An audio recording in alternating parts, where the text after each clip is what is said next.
Hello friends, in previous video I taught you about definition of economics, wealth definition, धन संबंधी परिभाषाएं and welfare definition, कल्याण संबंधी परिभाषाएं. In today's video I will teach you scarcity definition, wantlessness definition and growth oriented definition या modern definition. If you haven't seen previous video, I will drop the link in description box. अब हम देखेंगे तीसरे number की definition है आपकी scarcity definition, दुर्लभता संबंधी परिभाषाएं. इस परिभाषा को देने वाले में प्रोफेसर रॉबिन्स, जिन्होंने स्कैरसिटी से रिलेटेड अपनी डेफिनेशन दी है. इनकी एक बुक है an essay on the nature and significance of economic science.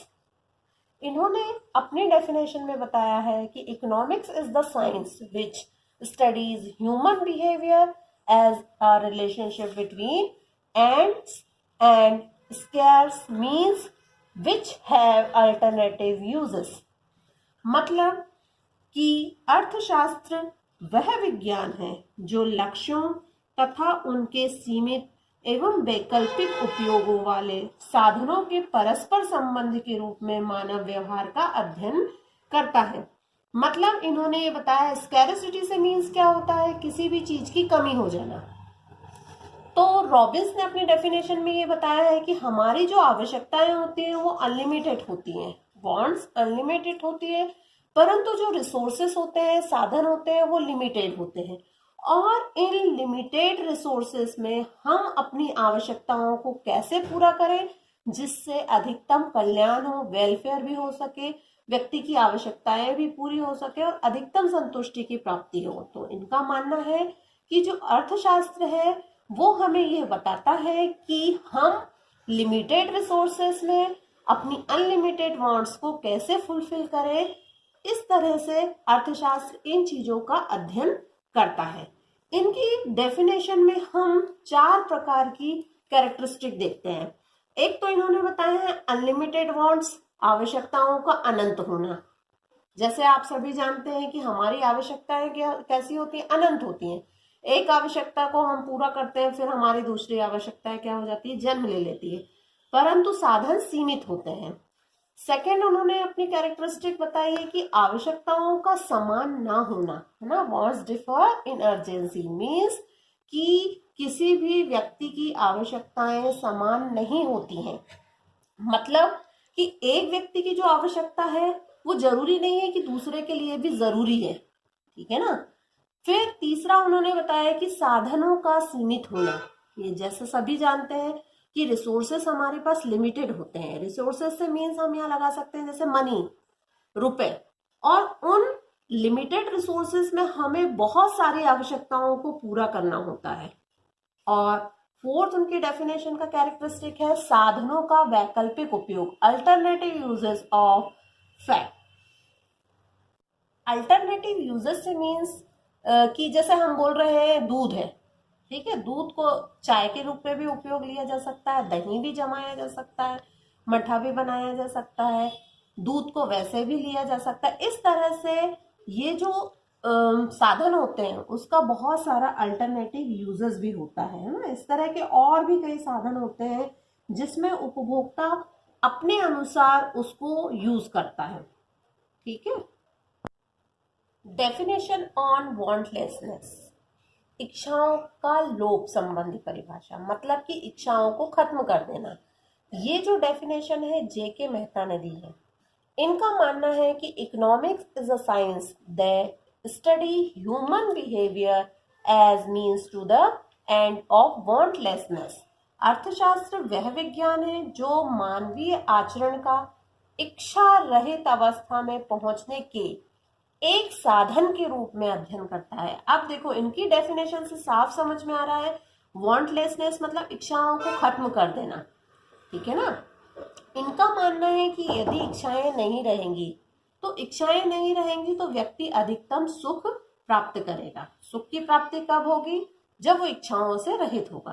तो यहाँ पर जेके मेहता ने यही बताया है कि व्यक्ति अपनी इच्छाओं को कैसे समाप्त कर दे और किस तरह से वो इच्छा रहित हो जाए, इसकी स्टडी जो है वो इकोनॉमिक्स में की जाती है। अब यहाँ पर इन्होंने भी अपनी डेफिनेशन की जो है 5 कैरेक्टरिस्टिक इनके देखने को मिलते हैं। इन्होंने सबसे पहले बताया है मैक्सिमम हैप्पीनेस टू वांटलेसनेस स्टेज, अधिकतम सुख इच्छा रहित अवस्था में होता है। मतलब कि यदि व्यक्ति को सुख चाहता है या सुख की इच्छा रखता है तो वो उसकी संख्याओं पर निर्भर करती है। यदि इच्छाएं बढ़ती जाती हैं तो उसके साथ साथ सुख में भी वृद्धि होती है, लेकिन जब वो इच्छाएं प्राप्त नहीं हो पाती है तो वो क्या हो जाता है, असंतुष्ट हो जाता है, या उन आवश्यकताओं को यदि वह पूरा नहीं कर पाता है तो वो असंतुष्ट हो जाता है। ठीक है। अब सेकेंड कैरेक्टरिस्टिक बताया है main objective to get happiness, अंतिम लक्ष्य सुख प्राप्त करना होता है। यहाँ पर जेके मेहता ने बताया कि व्यक्ति अपनी आवश्यकताओं को इच्छाओं को पूरा करना चाहता है और पूरा करके अपने अंतिम सुख का अनुभव करना चाहता है।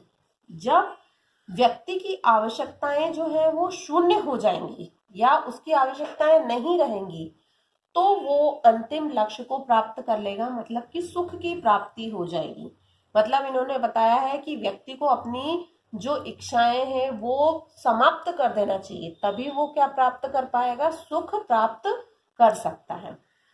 उनकी थर्ड कैरेक्टरिस्टिक है problem in choice of desire, इच्छाओं के चुनाव की समस्या।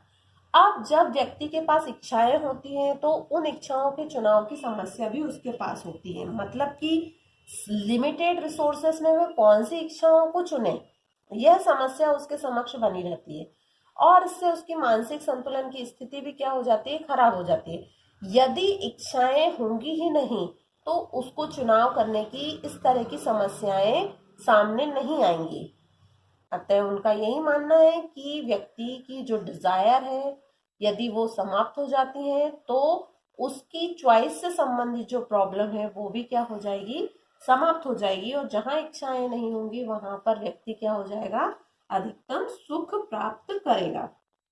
इस तरह से देखा जाए तो ह्यूमन बिहेवियर, मतलब कि इनकी जो डेफिनेशन है उसमें पूरी तरह से मानव व्यवहार का अध्ययन किया है। ये भी एक कैरेक्टरिस्टिक है क्योंकि ह्यूमन बिहेवियर की स्टडी की है, जैसे हमने यहाँ पर देखी है उसकी डेफिनेशन में कि ह्यूमन बिहेवियर है ना, मतलब मानव का व्यवहार कैसा होता है, उसकी आवश्यकताएं कैसी होती हैं, वो किस तरह से सुख की प्राप्ति करता है, ये सारी चीजें जो है वो उनकी डेफिनेशन में बताई गई है। फिफ्थ डेफिनेशन जो है वो मेंटल इक्विलिब्रियम, मानसिक संतुलन की अवस्था। मानसिक संतुलन से मतलब होता है कि हमेशा मस्तिष्क जो है उसमें किसी भी प्रकार के बाहर या बाहरी प्रभाव नहीं होना चाहिए। यदि बाहरी प्रभाव आ जाते हैं तो मानसिक जो है संतुलन वो बिगड़ जाता है और पारस्परिक सामंजस्य जो है वो भी बिगड़ जाता है।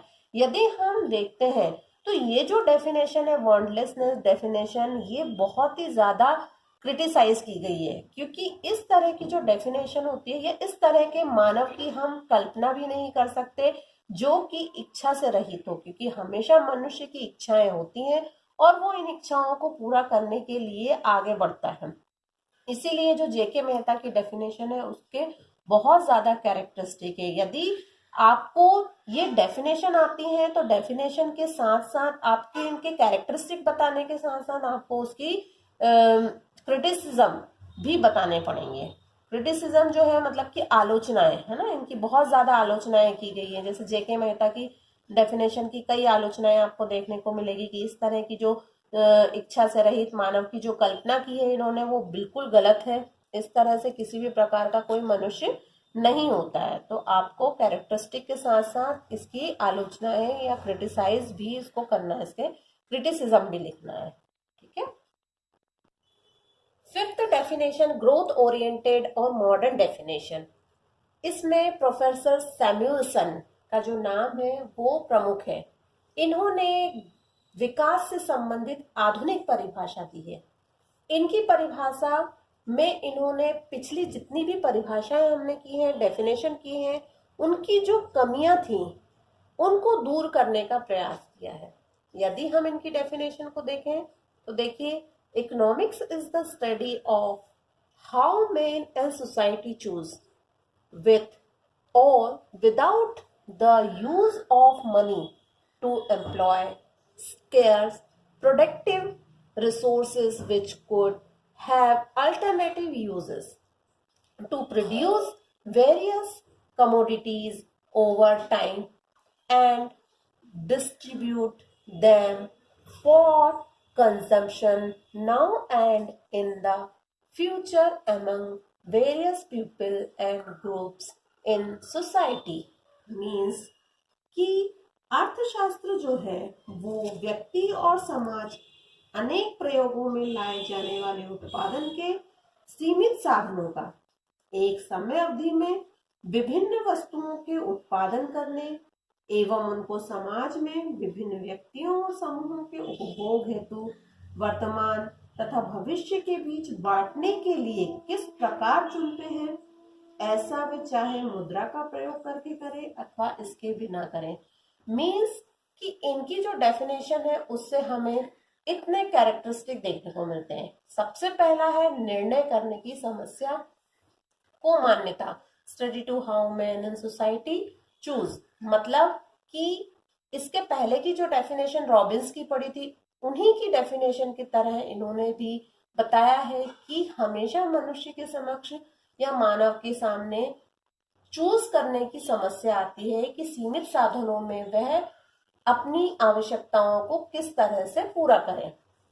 सेकंड उनकी कैरेक्टरिस्टिक है डेफिनेशन का स्टडी ऑफ इकोनॉमिक्स ग्रोथ, आर्थिक विकास का अध्ययन। मीन्स इन्होंने टाइम को मुख्य माना है और टाइम के हिसाब से आर्थिक विकास किस तरह से किया जाना है अर्थशास्त्र में, इस बात को भी शामिल किया जाता है। मीन्स कि एक समय अवधि में विभिन्न वस्तुओं का उत्पादन व उनका वर्तमान में और भविष्य में किस तरह से डिस्ट्रीब्यूशन किया जाना चाहिए, ये प्रमुख है। फिर third characteristic applicable in barter system, वस्तु विनिमय अर्थव्यवस्था पर भी लागू है। मतलब जरूरी नहीं है कि इकोनॉमिक्स जो है वो केवल मुद्रा से संबंधित विनिमय पर आधारित हो। इनकी जो डेफिनेशन है वो किस पर भी डिपेंड करती है, वस्तु विनिमय। मतलब जहां पर बार्टर सिस्टम चलता है वहां पर भी इनकी डेफिनेशन जो है वो एप्लीकेबल है। फोर्थ कैरेक्टरिस्टिक डायनेमिक स्टडी, प्रावेगिक अध्ययन।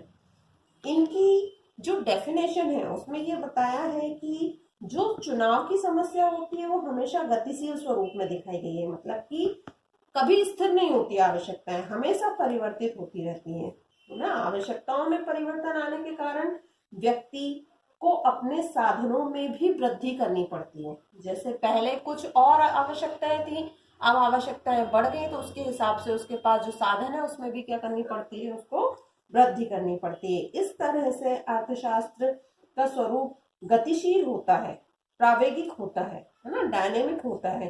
क्यों? क्योंकि किसी भी राष्ट्र की जो आवश्यकताएं होती है वो हमेशा बदलती रहती हैं, बढ़ती रहती हैं और इसके हिसाब से उनको पूर्ति भी करनी पड़ती है, जिससे साधन, आय, इनकम, उत्पादन और रोजगार इनकी भी वृद्धि करनी पड़ती है और इस पर भी ध्यान केंद्रित करना पड़ता है। इस तरह से इनकी जो डेफिनेशन है वो पूरी तरह से ग्रोथ ओरिएंटेड है। किस तरह से आगे की और विकास किया जाता है, इकोनॉमिक्स जो है वो इन चीजों की स्टडी करता है। Thank you. If you like the video, like, share and subscribe my channel. Bye.